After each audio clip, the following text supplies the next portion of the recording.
ఇది సాయంత్రం తీసిన వీడియో అన్నట్టు. సన్నాల నది 5:30-6కి. ఆ నదికి చాలా మంది ఎంతమంది కోరికలతో రొట్టెలు తీసుకొని వచ్చి అందరికీ అడిగి మరి తీసుకుంటున్నారు, ఇస్తున్నారు. ఆ సాయంత్రం తీసుకున్న వీడియో మా అన్నయ్య మొక్కులన్నీ అప్పచెప్పేసి సాయంత్రం ప్రశాంతంగా రివర్కి వచ్చి అక్కడ నా కొడుకు నేను వీడియో తీసుకుంటాను. ఆ నదిలో ఇలా కాళ్ళ వరకు తడుస్తుంటే చల్లగా చాలా బాగా. స్వర్ణ నది అంటే గోల్డెన్ రివర్. నా కొడుకు గోల్డెన్ రివర్ అంటాడు, వాళ్ళు ఇంగ్లీష్లో అంటారు కదా. ఈ తెల్లైతే స్వర్ణాల నది అంటే బంగారం.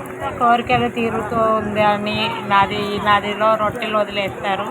స్నానాలు చేసి రొట్టెలు ఒకరికొకరు మార్చుకొని వాళ్ళ కోరికలు తీర్చుకుంటారు. మా బండుకు చదువు రోటీ అడిగిండు, అది కూడా వచ్చేసింది. అప్పుడు దీని సాయంత్రం వీడియో మళ్ళీ ఏంటని ఇంట్రెస్ట్గా చూస్తున్నట్టు. ఇదంతా నదిలో జనాలతో కిటకిటలు ఆడింది. ఎక్కడ చూడు జనాలు, ఈ బొమ్మలు అమ్మే వాళ్ళు, ఐస్ క్రీమ్లు, పళ్ళు దుకాణాలు. ఈ సాయంత్రం వీడియో కాబట్టి నీట్గా వచ్చింది. కూల్గా ఉండేది వాతావరణం. పొద్దుగాలంతా ముఖం మాడిపోయి ఇది నైట్ వీడియో కాబట్టి చక్కగా వచ్చింది.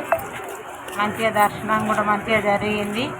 అందరూ బాగుండాలి, అందులో మనం ఉండాలి అని ఎప్పటిగా అనుకుంటారు. హ్యాపీగా ఉండాలి అందరూ. మనం కూడా అందరూ హ్యాపీగానే ఉంటాం. మనం ఎవరు చెడు కోరుకున్నప్పుడు మన చెడు కూడా ఎవరు కోరుకోరు. అప్పుడు అన్నట్టు నేను ఇలాంటివి తిరుగుతూ ఉంటే లేకుండా తిరుగుతుంది, అది దిష్టి తగులుతూ ఉంటుంది.